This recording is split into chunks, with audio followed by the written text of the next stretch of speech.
اور غلام کی باری اوپر سوار ہونے کی آ گئی۔ غلام نے کہا آقا میں مرضی سے اپنی باری چھوڑتا ہوں، آپ آ جائیں، دشمنوں کے مفتوحہ علاقے میں آ رہے ہیں، تازہ تازہ علاقہ فتح ہوا ہے، اسلام کی شان و شوکت ظاہر ہو۔ عمر نے کہا اسلام کی شان و شوکت ایسے ظاہر نہیں ہوتی ہے، اپنی باری پہ تم بیٹھو گے، اپنی باری پہ میں بیٹھوں گا۔ لوگ منتظر کھڑے ہیں، دور سے جب دیکھا کہا اس کی ہیبت سے کانپتے تھے ہم، یہ تو کوئی حبشی لگتا ہے، رنگ کالا ہے، ہونٹ موٹے ہیں، اس سے تو زیادہ حسین اس کا غلام ہے جو آگے آگے چل رہا ہے۔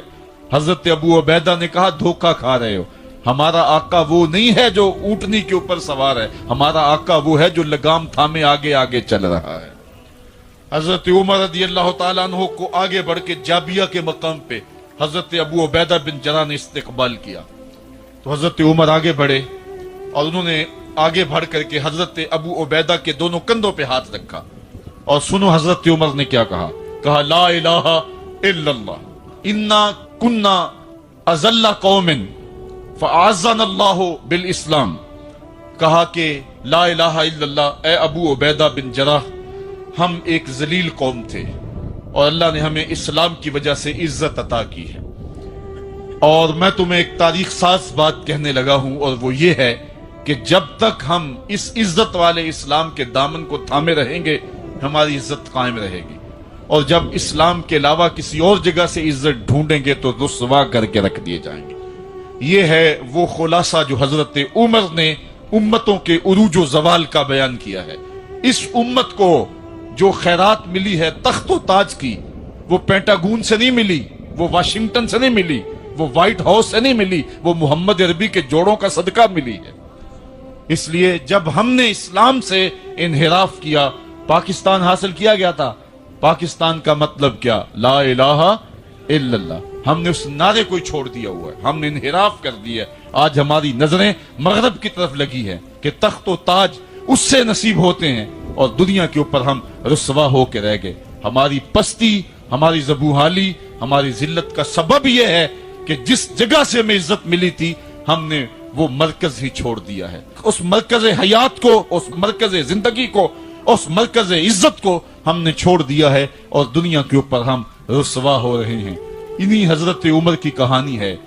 وادی تہامہ سے گزر رہے تھے کہ بچوں کی طرح بلک بلک کے رونے لگے۔ کہا عمر جوان آدمی ہو اور بچوں کی طرح بلک کے رو رہے ہو؟ کہا تم نہیں جانتے، مجھے بچپن کی کہانی یاد آ گئی۔ کہا کیا کہانی ہے؟ کہا یہی عرض تہامہ تھی، میرے باپ خطاب نے مجھے 5 اونٹ دیے تھے، کہا انہیں لائن میں کھڑا کرو سیدھا۔ میں آگے والا سیدھا کرتا تھا، پیچھے والا ٹیڑھا ہو جاتا، پیچھے والا سیدھا کرتا، آگے والا ٹیڑھا ہو جاتا۔ میرے باپ خطاب نے مجھے بڑا مارا۔ کہا ایک عرب کے بیٹے ہو کے تم سے 5 اونٹ لائن میں کھڑے نہیں ہوتے؟ کہا ایک زمانہ عمر پہ وہ تھا کہ اس سے 5 اونٹ لائن میں کھڑے نہیں ہوتے تھے، اور آج شرق سے لے کر غرب تک 23 لاکھ مربع میل کی حکمرانی اور انسان بھی لائن میں کھڑے ہیں۔ یہ محمد عربی کے جوڑوں کا صدقہ نہیں ہے تو اور کیا ہے؟ عمر سے تو 5 اونٹ لائن میں کھڑے نہیں ہوتے تھے۔ تو یہ عزتیں، یہ تخت و تاج، یہ حکومتیں ہمیں حضور کی دہلیز سے ملی۔ جب ہم نے اس دہلیز کو چھوڑ دیا تو دنیا کے اوپر رسوا ہو گئے اور ذلیل کر کے رکھ دیے گئے۔ ہماری اخلاقی پستی اور زبوحالی نے ہم کو کہیں کا نہیں چھوڑا ہے۔ دامن رسالت ماب کو چھوڑ دیا ہے، پھر رسوائیاں مقدر نہیں ہوں گی تو کیا ہوں گی؟ آئیے ابھی بھی موقع ہے، توبہ کا دروازہ بند نہیں ہوا، رب سے بھی معافی مانگ لیں۔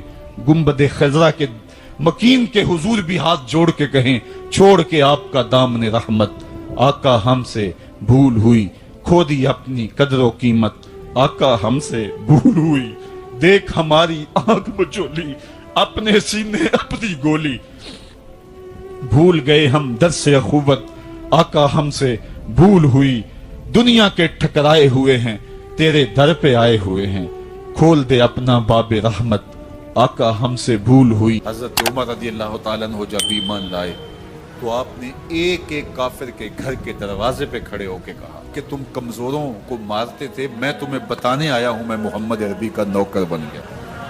بلکہ آپ نے اعلان کیا جس نے اپنی بیوی کو بیوہ اور بچوں کو یتیم کروانا ہو اور اپنے ماں باپ کی کمر کو جھکانا ہو وہ عمر کے مقابلے میں آئے۔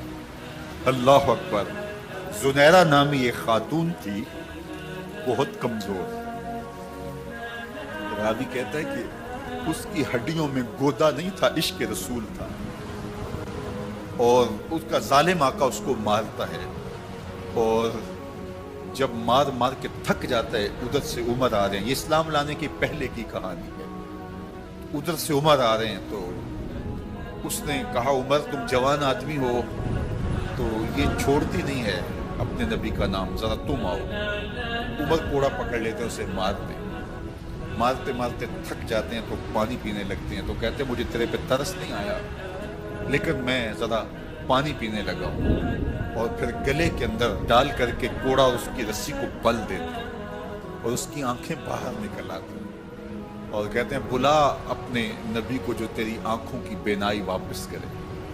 اللہ اکبر۔ تو اس نے آسمان کی طرف منہ کر کے کہا مالک میں کبھی بھی آنکھوں کی بینائی نہ مانگتی، لیکن اب تیرے نبی کی عزت کا سوال ہے۔ آنکھوں کی بینائی واپس ہو جاتی ہے۔ زنیرہ کو بڑا مارا، آج عمر گلیوں میں آنکھوں میں آنسو ہیں اور عجیب دل بے تاب ہے، اور کہتے ہیں آؤ بھئی میں حضور کا غلام بن گیا ہوں، تمہیں بتانے آیا ہوں۔ زنیرہ نے موڑ کاٹا تو آگے عمر یہ آواز دے رہے تھے۔ زنیرہ ایک کونے پہ کھڑے ہو کے رو کے کہتی ہے عمر تم تو بڑے اس دن جوش و غضب میں تھے اور تم مارتے ہوئے تھکتے نہیں تھے۔ تو عمر نے کہا زنیرہ اس دن میں نے دیکھا نہیں تھا، اب میں محمد عربی کو دیکھ آیا ہوں۔ جنہ ویکھیا نہیں ہو کرن گلاں، جنہ ویکھیا نہیں ہو کرن گلاں، جنہ ویکھیا ہو تے بول دے، جڑے محرم راز حقیقت دے اور راز حقیقت کھول دے۔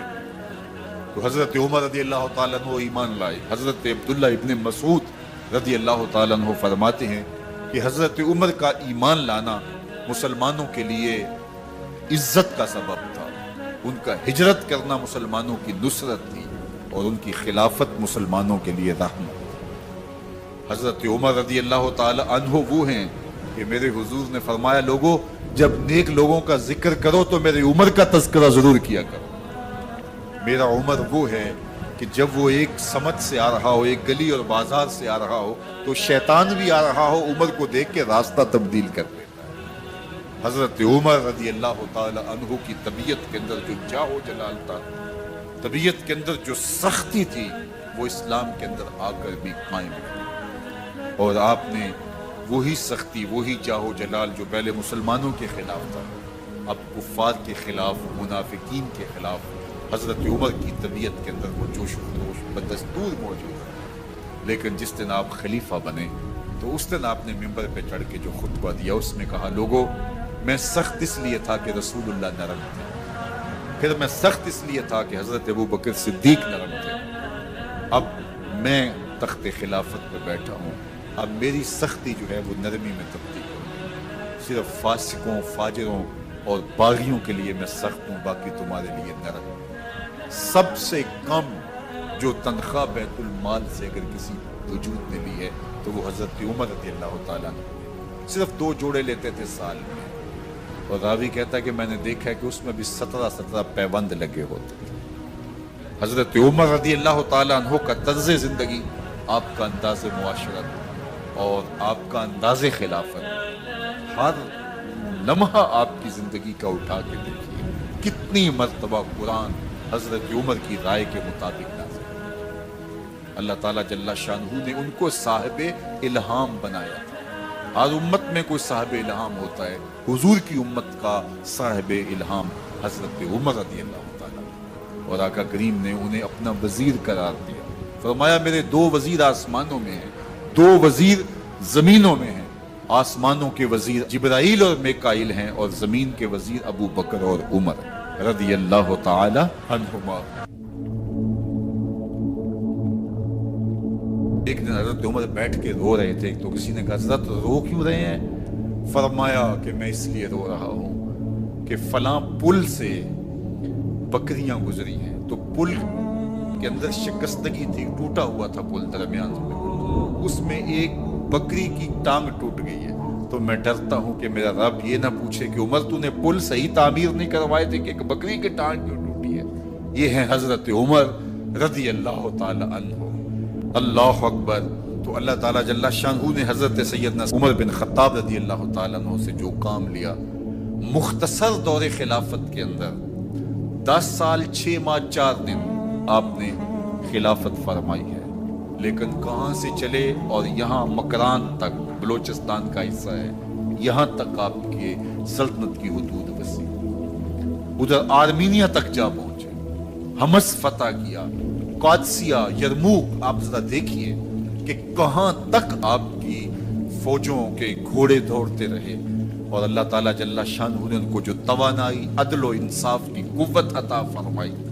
اللہ اکبر، جب زمین پہ عدل کیا ہو تو زمین بھی حکم مانتی ہے، اور حضرت عمر وہ تھے جن کا حکم ہوائیں بھی مانتی تھی، زمین بھی مانتی تھی، جن کا حکم جو ہے وہ آگ بھی تسلیم کرتی تھی اور دریا بھی ان کا حکم مانا کرتے تھے۔ مصر کے اندر یہ رسمیں بد جاری تھی کہ سال کے بعد ایک دوشیزہ کو زیورات پہنا کے اچھے لباس میں ملبوس کر کے دریا کی بھیڑ چڑھایا جاتا، اس کی قربانی دی جاتی، اس کا خون بہتا تو دریا چلتا۔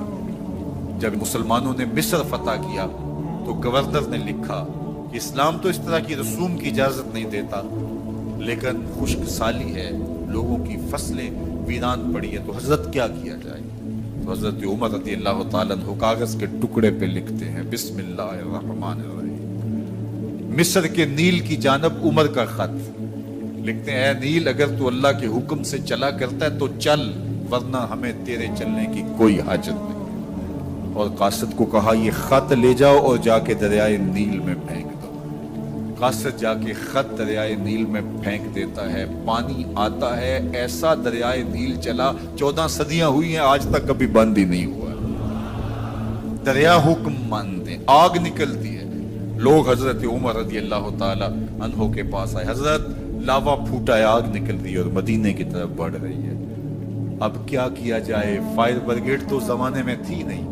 عمر نے اپنی قمیض اتاری، جس قمیض پہ 17 پیوند لگے ہوئے تھے چمڑے کے، کہا یہ قمیض لے جاؤ، جدھر آگ بڑھ رہی ہے آگے ڈھالنا، آگ پیچھے بھاگ جائے گی۔ زلزلہ آتا ہے تو زمین مومنین کے، مسلمانوں کے حکمران کے محل میں جانا ہے، تو مسکرا کے کہتے ہیں ہمارے امیر کا تو کوئی محل نہیں ہے۔ کہا کہاں ہے تمہارا امیر؟ کہا مسجد نبوی میں ہوگا یا بیت المال کی اونٹوں کی دیکھ بھال میں لگا ہوگا۔ وہ جب گئے تو مسجد میں نہیں ہے، اللہ اکبر، وہاں گئے تو وہاں بھی نہیں ہے۔ پھر کیا دیکھتے ہیں کہ عمر رضی اللہ تعالی عنہ جنت البقیع کے پاس ایک درخت کے نیچے اینٹ کا سرانہ رکھ کے سوئے ہوئے، تو اس نے کہا عمر تو نے عدل کیا ہے، تجھے کچی اینٹ پہ بھی نیند آ گئی، ہمارے حکمرانوں نے انصاف نہیں کیا، اور وہ بند اور محفوظ کمروں کے اندر بھی سکون اور چین کی نیند نہیں سو سکتے۔ حضرت سیدنا عمر رضی اللہ تعالیٰ عنہ نے اس طرح ان امور سلطنت نبھائے، آپ دن کو لوگوں کی دیکھ بھالی کرتے، لوگوں کی ضروریات سنتے سمجھتے، اور جب رات پڑتی لوگ سو جاتے، عمر مدینے کی گلیوں میں پہرا دیتے۔ کائنات نے کوئی ایسا بھی حکمران دیکھا ہوگا؟ اللہ اکبر، وہ مجاہد جو مختلف محاذات پہ گئے ہوئے ہوتے، ان کے گھروں کی دیکھ بھالی کرتے، ان کی ضروریات کا خیال رکھتے، ان کی آبرو کا پہرا دیتے۔ راتوں کی تنہائیوں کے اندر حضرت عمر اٹھتے اور جا کے گشت کرتے، چکر لگاتے، دیکھتے کوئی آنکھ پر نم نہ ہو، مفلسی کا کسی گھر میں ماتم نہ ہو۔ عبداللہ ابن جدعان کے گھر کے قریب سے میرے حضور گزر رہے تھے کہ ابو جہل نے دیکھ لیا اور ہاتھ میں نوکیلا پتھر پکڑا اور حضور پہ حملہ آور ہو گیا۔ آقا کریم علیہ السلام نے کوشش کی کہ الجھاؤ پیدا نہ ہو، لیکن یہ اس بات پہ تلا ہوا تھا کہ حضور کو اذیت دے۔ اس نوکیلے پتھر سے حملہ آور ہو کے حضور کو گہرے زخم دیتا ہے، حتیٰ کہ حضور کے مبارک بدن سے خون بہنے لگ جاتا ہے۔ وہاں سے حضور سین حرم میں پہنچتے ہیں اور اللہ کی حضور سر بسجود ہو جاتے ہیں۔ حضور کے چچا حمزہ بن عبد المطلب ابھی اسلام نہیں لائے تھے، وہ شکار کھیل کے واپس آ رہے ہیں، اور جب وہ شکار کھیل کے آتے تھے تو بڑا اترا کے چلتے تھے۔ انہوں نے سنا کہ 2 لونڈیاں آپس میں بات کر رہی ہیں، اس کو پتا ہوتا نا کہ اس کے بھتیجے کے ساتھ کیا سلوک ہوا ہے تو یہ کبھی بھی ایسی چال نہ چلتا، اس کی ٹوری کوئی اور ہوتی۔ تو رک گئے، قدم خود بخود ٹھہر گئے، رک کے پوچھا کیا ماجرا ہوا؟ کہا تمہارے بھتیجے کو ابو جہل نے مارا ہے اور اس کے نازک بدن سے خون بہتا رہا۔ وہ خاموش تھا لیکن اس نے جان بوجھ کے زیادتی کی اس پر. بس غصے میں بپھر گئے. سین حرم کے آس پاس قریش اپنی مسجدیں جمائے بیٹھے ہوتے تھے ٹولیوں کی شکل میں. آج امیر حمزہ آئے اور ابو جہل کو تلاش کر کے اپنی کمان کو زور سے اس کے سر پہ مارا اور اس کا سر پھٹ گیا اور ساتھ بولے تم نے ہمارے بھتیجے کو لاوارث سمجھا ہے. اب اس کے حواری کھڑے ہو گئے لیکن ابو جہل بڑا کائن شخص تھا. اس نے سمجھا کہ یہ تو اب تنہا ہیں لیکن لڑائی کی آگ روشن ہوگی تو بنو ہاشم بھی نکل آئیں گے تو یہ لڑائی لمبی ہو جائے گی. تو اس کا سبب میں ہوں, قصور میرا ہے. اس نے کہا بس بس مجھ سے غلطی ہو گئی. اس طرح اس نے بات کو ٹال دیا. اب حضور کے چچا حضور کو ڈھونڈ رہے ہیں. سین حرم میں حضور علیہ السلام اللہ کے حضور سر بسجود ہیں. یہ پاس جا کے کھڑے ہو گئے اور کہا یا ابن اخی, اے میرے بھائی کے بیٹے, اے میرے بھتیجے. لیکن حضور سر نہیں اٹھایا. اللہ کے حضور اپنے دکھڑے بیان کر رہے ہیں. اسی کسے دے کچھ نہیں لگ دے تے نہ کوئی ساڈا دردی.